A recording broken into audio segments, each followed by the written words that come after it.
আসসালামু আলাইকুম। তো আজকে আমি আরেকটি গরুকে ল্যাম্পি স্কিন ডিজিজের চিকিৎসা করব। তো এই চিকিৎসাটি একটু ভিন্নভাবে হবে, কারণ হচ্ছে এই গরুটি বড় গরু এবং এই রোগ হচ্ছে অনেক আগের বলতে প্রায় 15-20 দিন হবে। তো এখানে এই রোগগুলো কমতে শুরু করেছে এবং মশা মাছি বসে এই রোগটিকে একটু বাড়িয়ে দিতেছে। যেহেতু এই রোগের আগে ট্রিটমেন্ট করা হয়েছে, সেহেতু আমরা এই গরুকে অ্যান্টিবায়োটিক কোর্সটা শুধু কমপ্লিট করাবো, যাতে এই যে ঘা গুলো আছে এগুলো যেন কমে যায় এবং গরুর রুচিটা ফিরে আসে।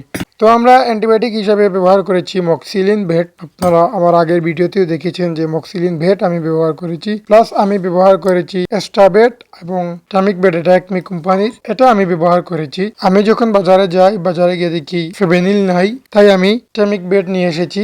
এবং টামিক বেট যদি না থাকে তাহলে আপনারা টাফনিল বেট ব্যবহার করতে পারেন, এটাও একই কাজে। তো বিষয় হচ্ছে আমি এই গরুকে চিকিৎসা দিয়েছি মোটে 3 দিন এবং গরু যেহেতু বড় সেহেতু এই গরুতে 2 গ্রামের মক্সিলিন ভেট ব্যবহার করতে হবে, কিন্তু আমি 1 গ্রামে ব্যবহার করেছি, যেহেতু এটি আগে ট্রিটমেন্ট করা হয়েছে এবং এটা কমার দিকে, সেজন্য 1 গ্রামেরটাই আমি ব্যবহার করেছি। বড় গরু হলে আপনারা অবশ্যই বড় গরুকে 2 গ্রামেরটা দিবেন। 200 কেজির উপরে গরু হলে 3 গ্রামের মক্সিলিন ভেট প্রদান করবেন। আর রুচির জন্য আপনারা ব্যবহার করবেন DG8 নামে একটি পাউডার আছে, সাথে আপনারা ব্যবহার করতে পারেন জিঙ্ক।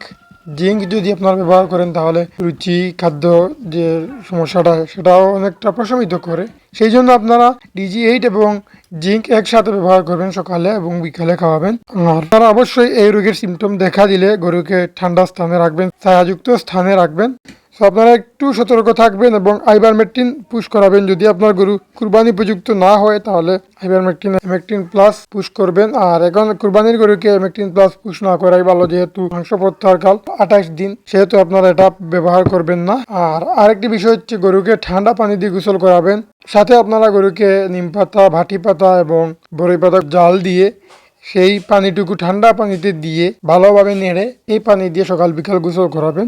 আপনারা কে কোন জায়গা থেকে এই ভিডিওটি দেখতেছেন অবশ্যই কমেন্টসে জানাবেন। আর দেখা হচ্ছে নতুন কোনো ভিডিওতে। অবশ্যই আল্লাহ হাফিজ, আসসালামু আলাইকুম।